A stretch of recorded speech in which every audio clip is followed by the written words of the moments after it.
It was 2:04 a.m., on a freezing Tuesday when I opened the door and saw my sister standing there barely. Rowena was soaked in melting snow, her coat ripped open, hair plastered to her face, one eye swollen shut, and in her arms was Mira, her 9-year-old daughter, curled in her wheelchair, clutching a silver locket to her chest like it was all she had left in the world. Before I could even breathe, Rowena collapsed against me, and right then, my phone buzzed, a text from Mom: "Don't help her, she's a traitor." I just stood there paralyzed. That woman, the same one who made us say grace before every dinner, was now calling her own daughter a traitor. Not "is she okay," not "what happened," just "don't help her." That's when it hit me, this wasn't some messy family drama, this was war. So, I did the one thing I knew would burn every bridge. I picked up my phone and dialed 911. "My sister just showed up. She's been hurt bad. I think this is domestic violence. Let me ask you something. If this happened at your door, what would you do?"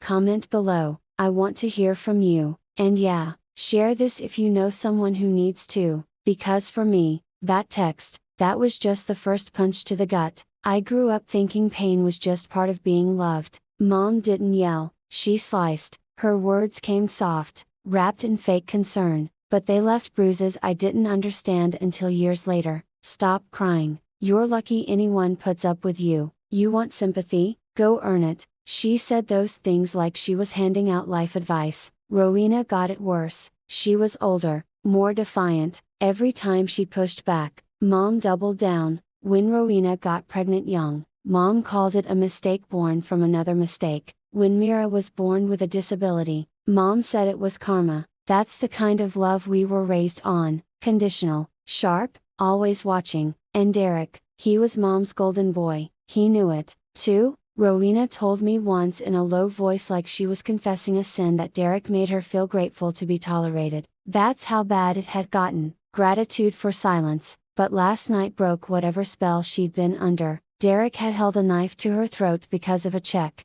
a disability check for Mira, and when Rowena refused to hand it over, he attacked her, kicked her, shoved Mira's wheelchair while Mom watched while she watched, and when Mira cried out when her tiny voice begged him to stop, Mom told her to be quiet. "Don't be dramatic," she snapped. "If you'd behave, he wouldn't lose his temper." That line, that disgusting, familiar line, how many times had she said the same thing to us growing up? "If you just did what I asked, if you didn't make me raise my voice, if you acted like a proper daughter." That wasn't protection, that was brainwashing. Rowena told me Derek had taken over the mail 8 months ago, said it was for organization, but that was when the check started disappearing, every month like clockwork, and Mom helped him cover it. They were stealing from a child who couldn't walk, a child who clung to a silver necklace like it was her last anchor, and they justified it. They actually believed they deserved that money more than Mira did. What kind of person does that? What kind of mother does that? So, I cleaned Rowena's wounds the best I could, wrapped her ribs in gauze, sat Mira on the couch, and handed her hot cocoa with shaking hands. I wanted to believe it was over, but when Rowena looked up at me and whispered, "You don't know the whole story, it's worse than you think," I knew it wasn't, and what she whispered next still makes my stomach turn. We sat in silence for a long time, Rowena on the couch, hunched and trembling, Mira curled on the rug with her locket and a pile of throw pillows I'd stacked for her. The heater hummed quietly, but the air still felt cold. Then Rowena whispered, "He's been taking Mira's checks, all of them, for months." I froze. Mira's disability checks, government support meant to help her survive. Derek had been intercepting them, and Mom helped him. Rowena lowered her head. "I didn't know at first. He said he'd organize the mail." Then the bank balance stopped making sense. That part hit me hard because I used to help Mom with her bills. I'd seen her statements, I'd assumed she was struggling. Turns out she and Derek had opened a joint account, one that Rowena never had access to. I opened my laptop. My fingers felt frozen as I logged in using Rowena's info. We checked her statements, every month, deposit in, transfer out, gone, straight to them. I muttered, "They rerouted the funds." "Are you sure?" I turned the screen so she could see, a cruise in June, spa packages, $5 grand for home renovations. "Did they remodel anything?" I asked. Rowena gave a short, humorless laugh. That's when they bought that stupid hot tub Derek wanted. I felt something shift in my chest, not anger, something colder. I started screenshotting every transaction, every charge. I built a folder, evidence. Then Rowena said something that stopped me cold. He's trying to take custody. What? I found papers in his desk. He's saying I'm unfit, that Mira belongs with him. Once he gets her, the checks go straight to him. And Mom, she's backing him again. I couldn't speak. They weren't just stealing, they were building a legal trap, a system to erase Rowena entirely. They did it before, she whispered, with Ethan. My stomach twisted.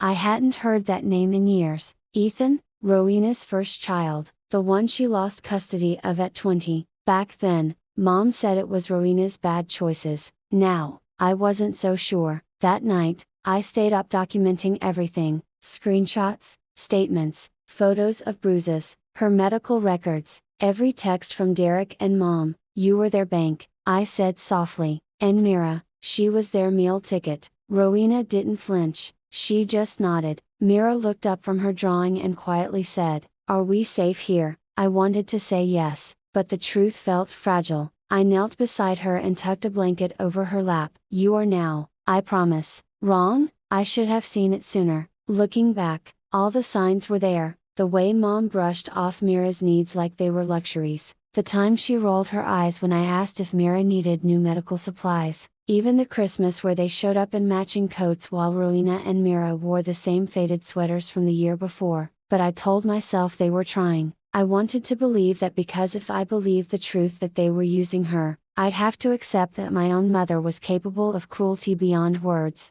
I glanced over at Mira again. She was sketching something on my notepad: flowers, uneven little loops and stems with a house in the middle and a window glowing yellow. A safe house, probably the first place she felt even remotely okay. Her necklace swayed as she drew, catching the lamplight. I'd seen that locket before, Grandma's. Mira never took it off like it was her shield. I opened a blank document on my computer, labeled it Case File Mirror, and I started logging everything: dates, times, names, screenshots. I was done being their silent backup plan. They were about to meet a version of me they didn't raise. No more pretending, no more excuses. This time, I was going to fight like hell, because the voicemail is waiting on my phone changed everything. It was my mother's voice, cold, deliberate, and sharper than I'd ever heard. "If you embarrass me again, I'll make you both disappear." I pressed play again, my hands shaking. "You think you can humiliate me? I can make one phone call and social services will take that child. Do you hear me? One call. I know people.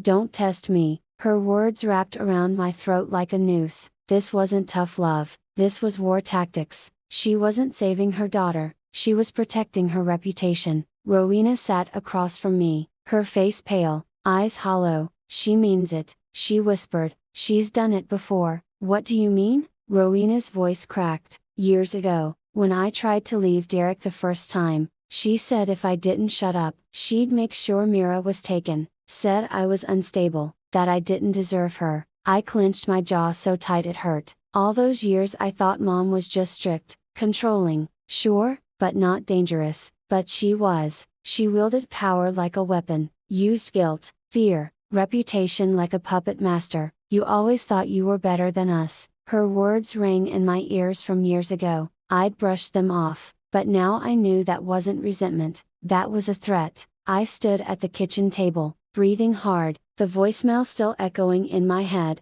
Rowena stared at the floor. "She'll make us lose everything. You don't know her like I do." "Yes," I said quietly, "I do." I opened my recorder and saved the voicemail, then emailed it to myself, backed it up, put it in the cloud. "She wants a war, she'll get one, but this time it's on record." Mira shuffled over, holding her sketchbook to her chest. She looked at me, then pulled off her silver locket. "Keep it safe," she said softly, "just in case if I have to go away." My breath caught in my throat. That necklace had probably been her only constant. The fact that she handed it to me felt like she was handing me her life, her trust, her fear. I took it carefully, like it might break. "No one is taking you anywhere," I said, but I was starting to realize, I didn't believe myself. The room fell silent, thick like fog, until a knock shattered it. One single knock, not frantic, not polite, deliberate. I moved slowly to the door, looked through the peephole, and froze.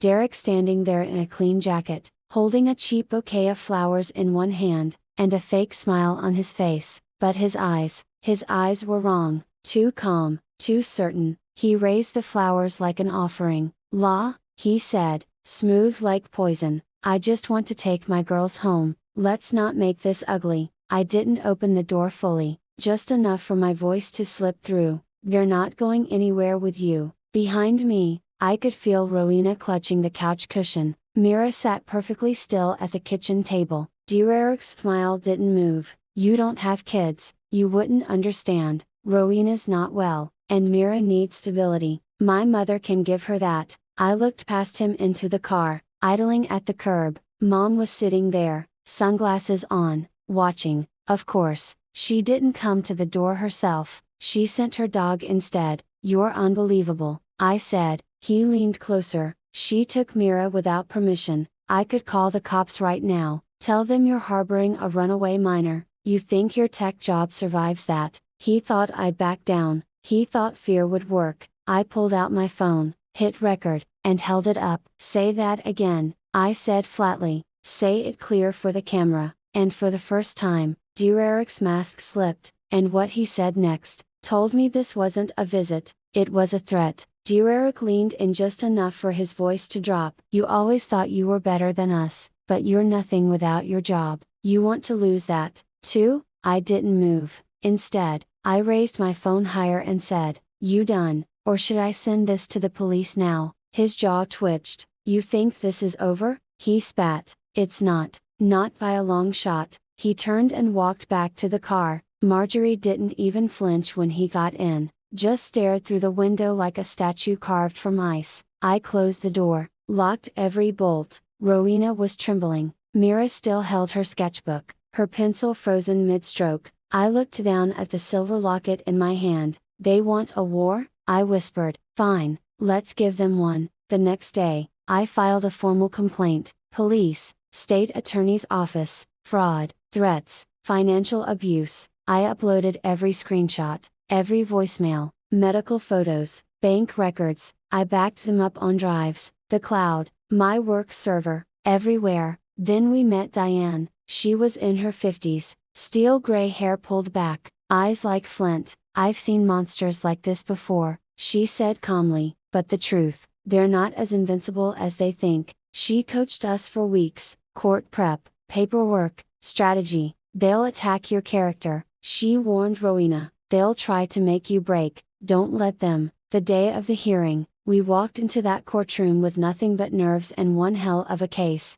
Marjorie entered like she was walking into a gala: pearls, pastel suit, that sickly sweet smile she used to get away with everything. Rowena sat beside me, pale but steady. Mira was in the back with a social worker, fingers tight around that necklace. And then the show began. Marjorie's lawyer painted her like a saint. "She's concerned, a loving grandmother. Rowena is emotionally unstable. Lyria is interfering." I bit my tongue so hard I tasted blood. Then Rowena took the stand. She tried, God, she tried, but her voice cracked, her hands shook. The lawyer pounced like a vulture. Every slip became proof of unfitness. And then Diane stood, cool, controlled, precise. "Mrs. Howard," she said, "tell me, does threatening to make your daughter and granddaughter disappear sound like concern to you?" Marjorie blinked. "Excuse me." Diane nodded at the court clerk. "Play." The room filled with my mother's voice. "If you embarrass me again, I'll make you both disappear." The courtroom went still, even the judge leaned forward. Marjorie palled,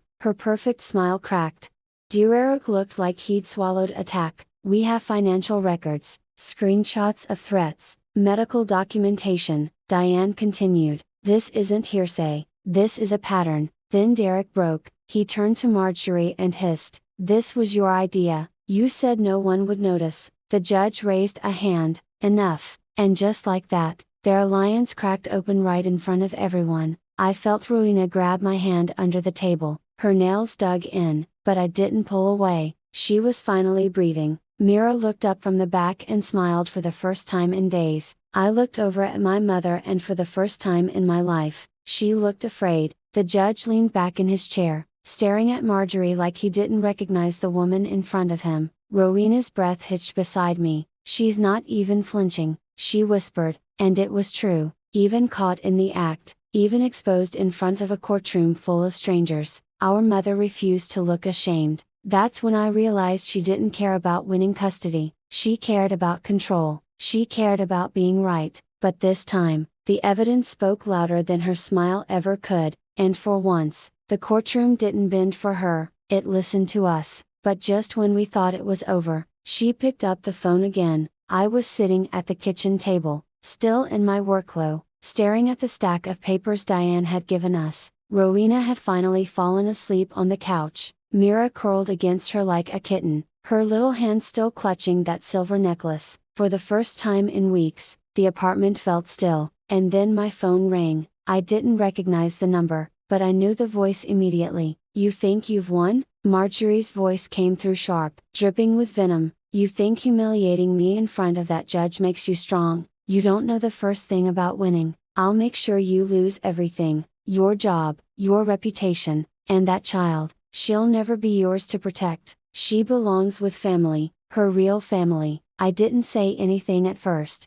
Let her talk, let her reveal everything, but inside, something had shifted. I wasn't afraid anymore. "Are you done?" I finally asked, voice steady. Her laugh was bitter. "Sweetie, I'm just getting started." I walked to the window, looking out at the quiet street. "You know, I used to be afraid of you," I said, "but not anymore." "Watch yourself," she snapped. "No, you watch yourself." I told her about the formal complaint, the police report, the evidence, the voicemail she just left. Her breathing changed. She faltered. "You can call whoever you want," I said, "but remember, when you threaten me again, you're not just talking to me anymore. The police are listening, too." Silence. Then the line went dead, and in that silence, I felt something I hadn't in years: power, the power of finally choosing my voice. 3 months later, we returned to the same courtroom, but this time, it wasn't just about custody,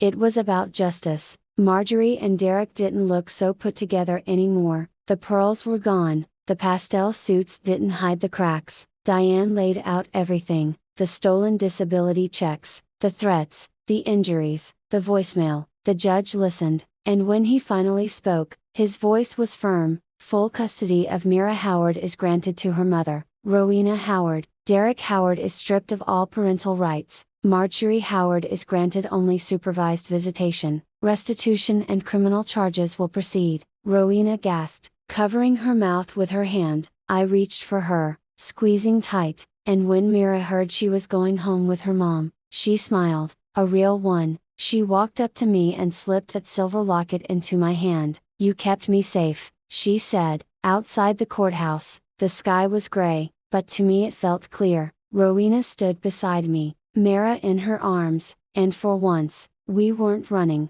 we were walking towards something better. If you've ever had to fight for someone you love, if you've ever been told to stay silent just to keep the peace, leave a comment or share this with someone who needs to be reminded. Your voice has power,